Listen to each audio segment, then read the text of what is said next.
دیگر نمیبیاری. الله اکبر. ما یه زنی دیگر میتیم. این زنی این دفعه میدودگه میبرم اوزی میکنم، اکگه میکنم، همه جوشم میگذارونم که نه یگانش در کار نیست. به نزدیک فرزنده میشه. یعنی که خوش خبر ها؟ که نبینم همه رنگ روی تو زب زرد شدگه، قاش قوقی تو گیراندگه، شکمی تو در میکنه، سری تو در میکنه، پای تو در میکنه. حیفی همی بچم، حیف. مؤلفی سناریو و کارگردان رجبعلی ابرانی. چیکار کاره این خمیر پمیر پیچونده ایسوسو میشن اکسوزه بازاش باید چوی بشاوخی ربا لبا خواه ربا لبا خیلی چوی بیاروخی از خواه جان اوزی نگفتم رو کسلی یا حیوت کسلی ولی با میبیاره بینیش جنج بینج کرده تقدیروی بدی همی بچه می تقدیروی بدی بچه یا چوی بیار خیلی پیرشکه آوردی در بالای ستول دم کردن مونی خیلی چوی هم دم کردن نمیمونی بخشش بخشش چی میبخشمت یا اوخی؟ بخشش بخشش؟ خیلی پیرشکه آوردی یا چوی دم کردن نمیبیاری عقل نداری خواه جان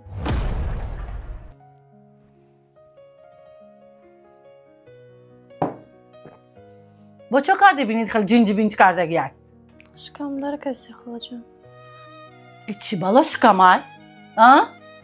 این شکمی تو مار داره، اژدهار داره، چی در داره، چی کثافتی داره، این شکمی تو دائما درد میکنه. اشتهام هم پروندی. از روزی همین یک کلین کردم، همین خانه آوردم، فقط شکمی تو درد میکنه. که نبینم همین رنگ روی تو زب زرد شدگه، قاش قوقی تو گیراندگه، شکمی تو درد میکنه، سری تو درد میکنه، پای تو درد میکنه. حیفی همی بچم، حیفی همی بچه نازنین که من بیبخت و بیروز کردم در تو یک کسلی. او همین کسلی بودی همین اوچتشون نمیداد، فهمیدی؟ در همین قوتکش میگرفته میشش بانی میکرد. عصبا ما ویران کردی.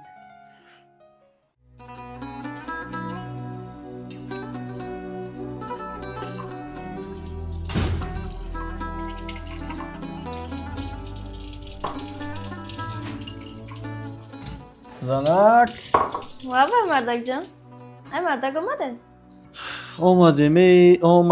اومدیم ارای دور اومده چوکای زنک جان نه هیچ مردک جان سوز اومدن کاراتون سوز بر برو سوز چی زنک نمی و کم کم هوا کم خنک شدگه با خیلی هوا خنک دم میفراودم کار کردن چوکای خیلی تبل بریده وقتت خیلی شای ها هیچی مردک جان مهمون داره های مهمان چه مهمان کیو میسته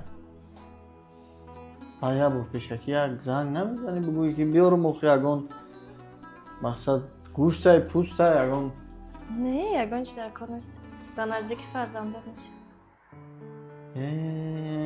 یعنی که خوش خبر ها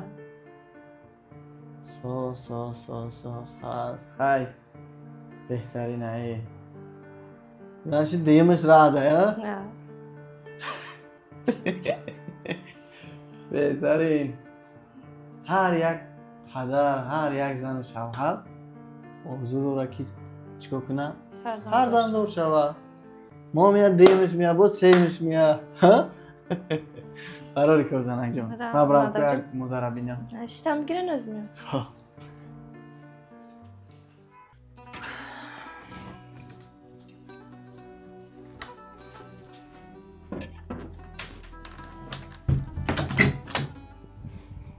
اوچه جونی ما بیا اوچه جونی ما دیل جونی ما تو را یگانه گفتم لیوسری خانه گفتم چو کدی اوچه ای در می خونه قطم زنی کسلیت میشینم یا برای کسل شدم رنگ رو ما بی زرد زرد شده می جام ریخته قشم ریخته یک خونی خوله درمو چو کدی بخی وقت خشه دهن گیزه بخی مهمونی نو را ده اوچه مهمونی نو اوچه هم نیست اگه مهمونی اگه مهمانه بیا اوچه جون نفهمیدین مهمونی نو اراده خیر بچه روزی اموزی که زنک با فکر میکرد ایزو کشته اختا نگفته نه هم قطعی صحبت کرده میگه که هم ندارم آه بلا در سرم بلا در سرم من همیشه خواهران مادران و اپاجونکای من یا اپا ما شما را توصیه میتونم که 1.5 2 سال میشه در شرکت کار میکنه 1 سال میشه امی اپاجون ما قطعی ما همکاری داره اپای شمسیه جان دایرکتوری شرکت فابلیک امی اپاجون ما یک ماه معاشش یعنی که 18000 تا 15 20000 سومونی است دوستان عزیز امی اپاجون من شما را توصیه میتونم شما را هم خواهران مادران و اپاجونکای من همین خیلی کار یاد میته که شما میتونید در خونه بشینید از خونه نبرین توصیه تلفن موبیلتون کار و فعالیت خودتون بیزنس خودتون در خونه نشسته پیش برده هر ماه 3000 سر کرده تا 15000 سومانی پول به دست بیارید مثال دانشجو دخترکا 100% میتونید کار کنین اپایی که در کارخانه دولتی و کارخانه شخصی کار میکنین شما هم 100% میتونید که کار کنین دیپلم لازم نیست زبان خارجی دانستن لازم نیست فقط در واتساپ همین اپاجون من حاضر که عینوم همین دو درک رجب علی برونی اپای شمسیه در سلام علیک مینویسه اپای ما تمام نوزیکی کار نقطه به نقطه شما را یاد میتم میفهمونم نگفتن همون در شرکت فابریک کار کردن چی خوبیا داره 21 روز پس شما معاش میگیرین غیر معاشای میگرفتگیتون هر ماه توفه میگیرین غیر توفه های میگرفتگیتون وقتی که شما در شرکت 2 ماه 3 ماه کار میکنین دایرکت شرکت میشه در این حالت 20000 سومانی اجانبی شرکت شما را توفه میکنن این چونی باید چلای تیلای دیگه اجانبی انمی اپای شمسیه جان صاحب میشین برای همین حرکت کنین هر ماه هم توفه بگیرین هم معاش بگیرین هم زندگی را تنج کنین ای خونه‌تون نبرین خب هم خونه دا بشینین کار کنین واسه پیش از یک بنویسین نه هم قطعی صحبت کردم میگه که هم ندارم آه بلا در سرم بلا در سرم من همین سحر بینی جنجی هوای فهمیدم که شکمم درد داره گم من فهمیدم ایش ما اینکوباتوره اوچه همین آدما را نگاه که بیچاره برای یعنی یک فرزند مثال به دنیا آوردن یگون بالنسا و یگون جو نمیمونه باید شکرانه کنی اوچه باید فقط دعا کنی که همین بچه هم سوی همین شیر بچه های زیاد شوم هیچ جا مهمانی نمیرم نه اوچه اینجا مهمونی حالی قدر اینجا بشی چور تا چخ چخ کنیم چور تا صحبت کنیم بشی اینجا اوچه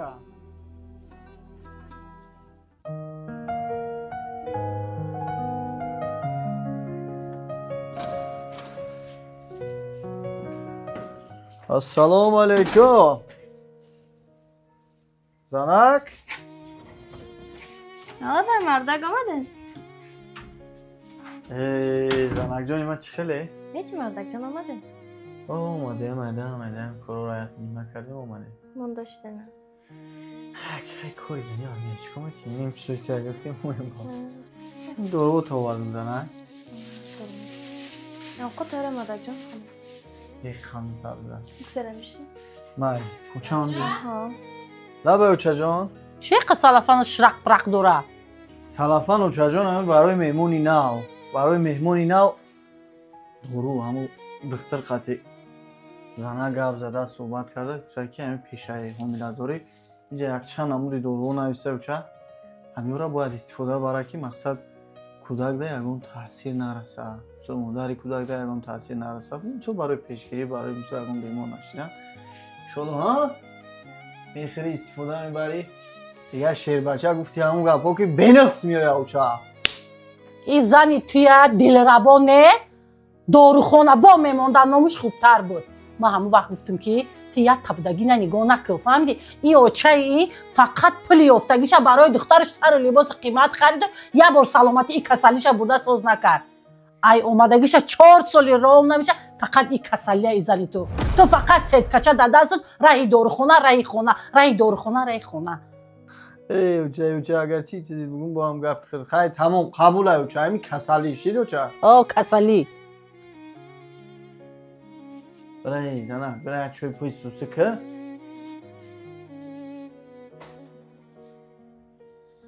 ای بچه همین کسلی میگن اوخه 4 ساله همین خونه ما آمده کسل اوخی همین کاری تو داروخونه ای در بدی دیلم زد گوش کمانه بچه بر گم خونی و چشم پرتو راو بچه تم ای بخچه گیر بیا جیل پستکوش جمع کنه گیر گم که بر خونی و چشم پرتو این قاوچش کسلی بونی کنه یک عصبوی ما آرام شوه اوچه جانی من برنامه جانم اخی اوچه جان من چه خیلی خوزی من زن من میگیرم قطعی فرزند بود زنم حامله دار من میگیرم خونه اوچهش میبرم میپرتم اوچه یا به این صوفیه اوچه در یگونجا توغری نمیگیره اوچه این دیگه برای خونه اوچهش بیگونه اوچه این فرزند خاندانی ما اوچه جان این عضو اوله ما اوچایی برای شما فرزند اوچا جان. یگام عضو اوله من حساب نمیشه. فهمیدی؟ من خیلی دختری کسلی نزایدم. میگیری میری بچه تا باغچه میبری جیل پستکوش جمعی که میبری در خونه اوچهش میپردوی. من مانده شدم. من اوچت که باشم در بالا سر تو کلام باشم صاحب خونه و دفع میکنی کسلی میبری میمونی. یا به این صوفی اوچایی در یگان جو توغری نمیگیره اوچا. به این صوفی باشه من همین خونه میبرم میرم کل و کورتی هم میخنده. شی قطی زنی کسلی. این قطی کسلی چی؟ آخی یه مینوت گوشم کنین اوچا. در نام صدقه یه مینوت گوشم اوچا. چی میگی؟ بس کنین. همسایه میشنن چی میگن اوچا؟ همسایه ها؟ این همسایه ها هم میدونن این زنی کسلی چیه؟ اوچا جان التماس چیکار کنم آوازی؟ میبری در خونه اوچهش میپرتوی عقب تا نگاه نکرده میبیوی. اوچا جانی من تمام گپ شما فقط التماس در نامتون میارم شما همین خانه قدمتون بیرون نمونین اوچا. تمام من میبرم اوچا خونه اوچاش دارم. دمروش هم میخرم تا بچه همونجا گرفتن میگه. چی گفتی اوچا؟ دیگر نمیبیاری. الله اکبر. ما یه زنی دیگر میتیم. این زنی این دفعه میدودگه میبرم اوزی میکنم اکگه میکنم همه جوشم میگذارونم که رنگ این کسلی نباشه. فهمیدی؟ میبری دفع میکنی. من بیزورش من میشکم دردی تو.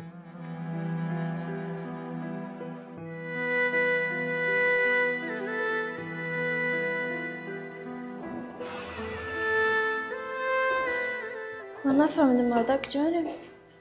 زنه گفتم که میفهمم. بیا بریم. شما نگفتین. یه جایی میریم که زنه هم تینج باشی هم ما تینج باشیم هم مودا. فهمم؟ رفتیم ولی میبینی همش هم میفهمیم. این صبر که توقعت که گفتم زنه بیا بریم ولی.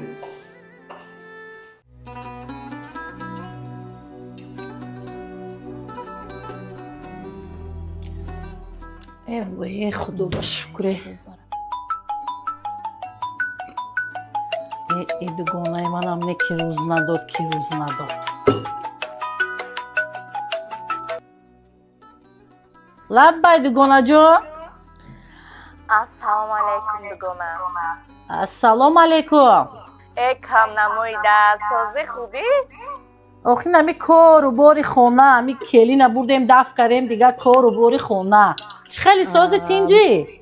شک سازم خیلی هر روز میبینم مبارک شود خونه های نو سر و کاری نو.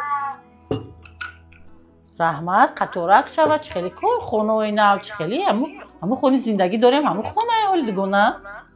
دیگونه پخته ایده قدانوی بخدا و میبینم هر روز همین کلین تو بچه همین بالای خونه ما در کوارتیره خونه گرفته میفرویم هر دوشون کلین در پیش بچه تشتگه در پیش ماشین کتکگی کردم خیلی میفرویم نه سلام و نه علیک میگذارم اخی در این بالای با پایونا نمیفروی تگوی دوم دیگه همی آشیانه بلنده با فکر ما خونه های گرم تلویزور هم میمونی ایتاگی تلویزور نمیبراین دوگانه جا. دوگانه کلینم گفتی؟ آخ کلینو بچه؟ با دو چشما دیدی؟ هر روز میبینم همی سهر رو بگم میفرویم. رحمت برای خبرات حالی با گپ میزنیم. صدقه رجب علی چکا که اوچا با توک پاک با کجای را اوچا کجای را با علاو سر دادی اوچا کاش که سوید میزد کاش که پجر میشد. من مادری که توی تولد کردم من توی کلان کردم تو من فریب میکنی من توی نگفتم که کسلیه بر دفع که در خانی آچهش برتا الله اکبر کرده بیاد. تو چیکار کردی؟ نه تو چیکار کردی؟ تو این کسلیه ماشین سوار این کسلیه بردی خانه گرفتی. صد حیفی که همین شیر دادم و توی کلان کردم. فهمیدی؟ کاش که من همین خانه من باید برآمده میرفتم. کسلی تو نه من در گپای تو باور کردم که تو مردک باری گپ میزنی. فهمیدی؟ صد حیفی تو. اوچا جونی من تا همین روز شما چیزی که گفتین من با جان و دل اجرا کردم اوچا و در آینده هم اجرا میکنم اوچا. شما چی گفتین اوچا؟ من گفتین که زن تای میخونه بر دفع که من خرسند باشم. من نمیخوام امیره دیدن من امیره میبینم سرم ویرون بشه و گفتی اوچا این اما بخاطر اوچا جانی من خرسند باشه بخاطر اوچا جانی من راحت باشه اینا من زن ما بردم ای خونه دفع کم ای پیش چشم شما دور کم اوچه که شما راحت باشین. نیکی در نوتون صدقه اکه اوچه در مسئله جدو شدن این کار من نمیتونم کرده اوچه. برای من در زنم یکون کمبودی ندیدم، به احترامی ندیدم.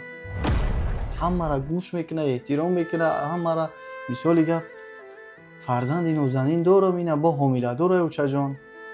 خودت اوچه ناز میدونی که ناممکنه اوچه جان. این کار ای خیلی زن یگانه نفر همون آدم این کار میتونه در حق خیلی زن که اوچه به ناموس باشه، به شرف باشه، به عدالت باشه اوچه. من هیچ وقت این نامردی و این به انصافی به شرفی را کرده نمیتونم اوچه. برای که در بدن من خون انسانی اوچه. شما اوچه جان فراموش نکنین. من حوزی ای زنم جدا میشم اوچه. این دردی این شکستنی نه تنها در من میرسه، نه تنها در زنی من میرسه اوچه. او دو تا فرزند پگه عذاب میکشه اوچه. زنی ما عذاب میکشه اوچه. پدر مادری بیچاره اون میسوزه اوچه. من این کار در حق فرزند مردم کردن نمیتونم اوچه. عذاب ببخش اوچه.